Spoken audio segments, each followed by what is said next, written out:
नमस्कार श्रोताओं, आज आप लोगों को सुनाने जा रही हूँ कहानी छलकती हुई जज्बातें भाग 22। मास्टर जी कहने लगे, रोज रात को मोहन यहाँ पर रहता है और फिर रोज सुबह अपने काम से चला जाता है, क्या यह सच है?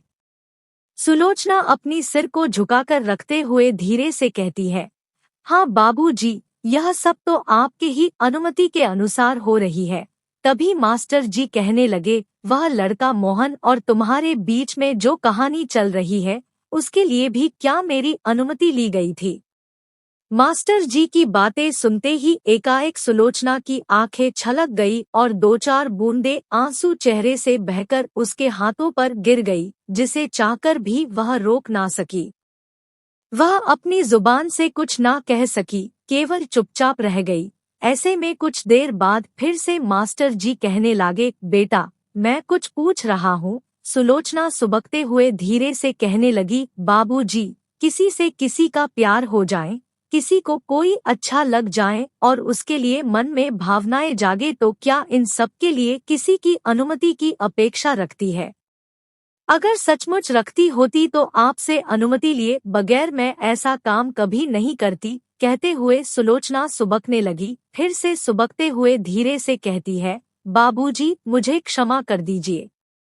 मुझे नहीं मालूम कि किसी से प्यार करना भी कोई अपराध है। सुलोचना की बातें सुनकर मास्टर जी हैरान रह गए और खामोश रहकर सोचने लगे, सुलोचना की बातें सचमुच सही है। प्यार एक ऐसा किरण है जो किसी बांधा को माने बगैर बिखरते हुए प्रकाशमान होती रहती है। कब किसको किस से प्यार हो जाए सचमुच कह पाना मुश्किल है।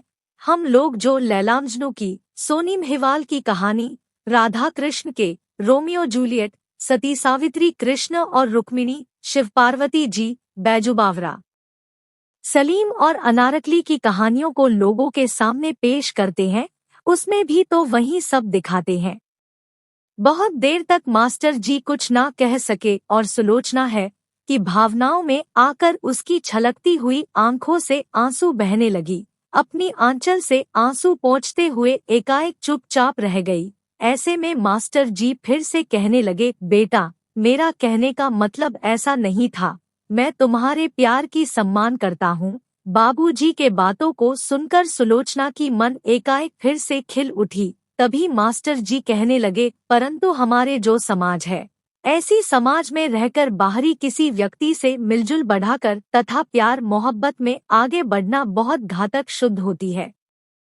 मैं समझता हूँ कि प्यार एक ईश्वरीय वरदान है, परंतु इस प्यार को मुकम्मल तौर पर बनाए रखना बहुत मुश्किल है।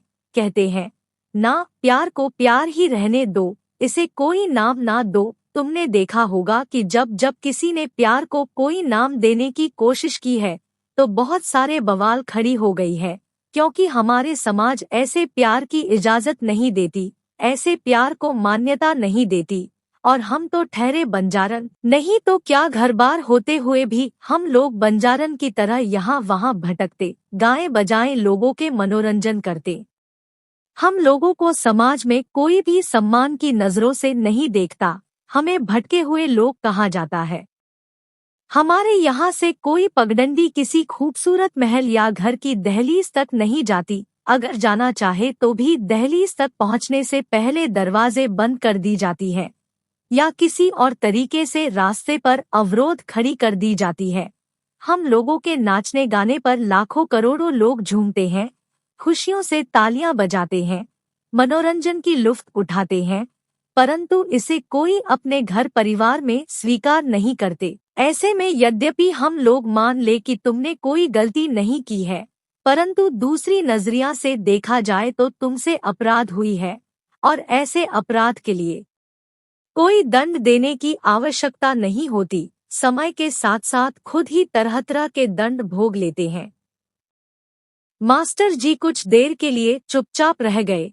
सुलोचना भी चुपचाप बैठी अपनी आंसू बहाती रही और पैरों की उंगलियों को कुरेदती रही, परंतु कुछ कह ना सकी। कुछ देर तक चुप रहने के पश्चात एकाएक सुलोचना कहने लगी, बाबूजी, एक बात कहूँ? जवाब में मास्टर जी कहते हैं, हाँ बेटा बोलो। तब सुलोचना हिम्मत दिखाते हुए कहने लगी, बाबूजी, अगर आप चाहेंगे तो हम दोनों प्यार करने वालों के घर बस सकती है। जवाब में मास्टर जी कहते हैं, बेटा, तुम उससे प्यार करती हो, मान लिया कि यह सच है, मगर क्या सचमुच वह भी तुमसे उतना ही प्यार करता है? क्योंकि हम लोगों के वास्तविक चेहरा दो प्रकार की होती है। एक जो किरदार बनकर अभिनय करते हैं, उस समय बनावटी सजावट के कारण किसी को भी खूबसूरत लगती है, परंतु जब वह सजावट उतरकर अपने चेहरे को धोती है, तब चेहरा फीका दिखाई देती है और फीका चेहरे के प्रति किसी का उत्साह नहीं रहता। यह बात सभी के लिए लागू होती है। मुझे भी लगता है कि तुम्हारे चमक धमक पर बहुत से लोगों के नजर है तथा बहुत से लोग तुम्हारे प्रति आकर्षित हो गए हैं। वह मोहन भी उनमें से एक है।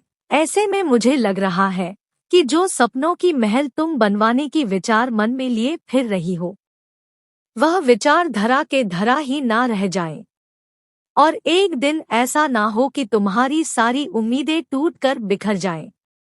सुलोचना, जो चुपचाप बैठी मास्टर जी की बातें सुन रही थी, एकाएक कहने लगी, ऐसा नहीं है बाबूजी, मैं उनमें मेरे प्रति प्यार की भावनाओं को महसूस की है।